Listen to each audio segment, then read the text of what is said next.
Thiruvananthapuram പൂവച്ചലിൽ car ഓട്ടോയിലിടിച്ച് auto driver മരിച്ചു. ഉണ്ടപ്പാറ സ്വദേശി റഫീഖാണ് മരിച്ചത്. പൂവച്ചൽ ഭാഗത്തു നിന്നും നിയന്ത്രണം തെറ്റി അമിത വേഗത്തിൽ വന്ന കാർ ദിശ തെറ്റി ഇടിക്കുകയായിരുന്നുവെന്ന് ദൃക്സാക്ഷിമൊഴി. കാറിലുണ്ടായിരുന്ന 3 പേരെ പോലീസ് കസ്റ്റഡിയിലെടുത്തു. ഇവർ മദ്യലഹരിയിലായിരുന്നെന്നും സൂചന. വിവിധ ആവശ്യങ്ങൾ ഉന്നയിച്ച് സ്പെഷ്യൽ എഡ്യൂക്കേറ്റർമാർ കേരള റിസോഴ്സ് ടീച്ചേഴ്സ് അസോസിയേഷന്റെ ആഭിമുഖ്യത്തിൽ തിരുവനന്തപുരം സമഗ്ര ശിക്ഷ കേരളം സ്റ്റേറ്റ് പ്രോജക്ട് ഓഫീസിലേക്ക് മാർച്ചും ധർണയും നടത്തി. കടകംപള്ളി സുരേന്ദ്രൻ MLA ധർണ ഉദ്ഘാടനം ചെയ്തു. കേരളത്തോടുള്ള കേന്ദ്ര അവഗണന അവസാനിപ്പിക്കുക, സുപ്രീം കോടതി വിധി അനുസരിച്ച് തസ്തിക നിർണയിച്ച് സ്ഥിര നിയമനം നടത്തുക തുടങ്ങിയ ആവശ്യങ്ങൾ ഉന്നയിച്ചായിരുന്നു ധർണ.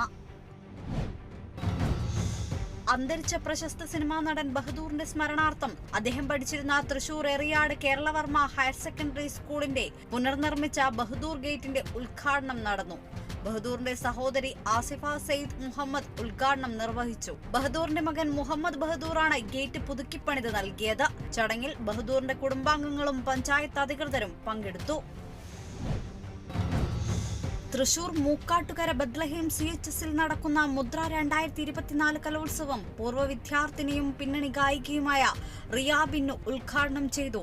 പ്രധാന അധ്യാപിക സിസ്റ്റർ ആഗ്നസ് അധ്യക്ഷത വഹിച്ചു. പരിപാടിയിൽ നിരവധി പേർ പങ്കെടുത്തു. തൃശൂർ ജില്ലയിലെ വിവിധ സർക്കാർ എയ്ഡഡ് വിദ്യാലയങ്ങളിൽ പഠനത്തിൽ മികവ് പുലർത്തിയ പട്ടികജാതി പട്ടികവർഗ വിഭാഗത്തിലുള്ള വിദ്യാർത്ഥികൾക്ക് കാനറ ബാങ്ക് നൽകുന്ന ഡോക്ടർ അംബേദ്കർ വിദ്യാജ്യോതി സ്കോളർഷിപ്പ് വിതരണം ചെയ്തു. 5ാം ക്ലാസ് മുതൽ 10ാം ക്ലാസ് വരെ പഠിക്കുന്ന 348 വിദ്യാർത്ഥികൾക്കാണ് സ്കോളർഷിപ്പ് നൽകിയത്. തൃശൂർ ജില്ലാ ആസൂത്രണ സമിതി ഹാളിൽ ആസൂത്രണ സമിതി യോഗം ചേർന്നു.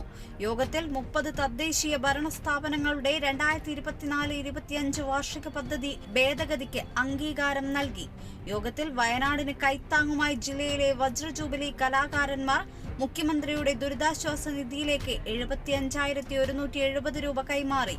യോഗത്തിൽ തൃശൂർ ജില്ലാ കളക്ടർ, പ്ലാനിംഗ് ഓഫീസർ ഉൾപ്പെടെയുള്ളവർ പങ്കെടുത്തു.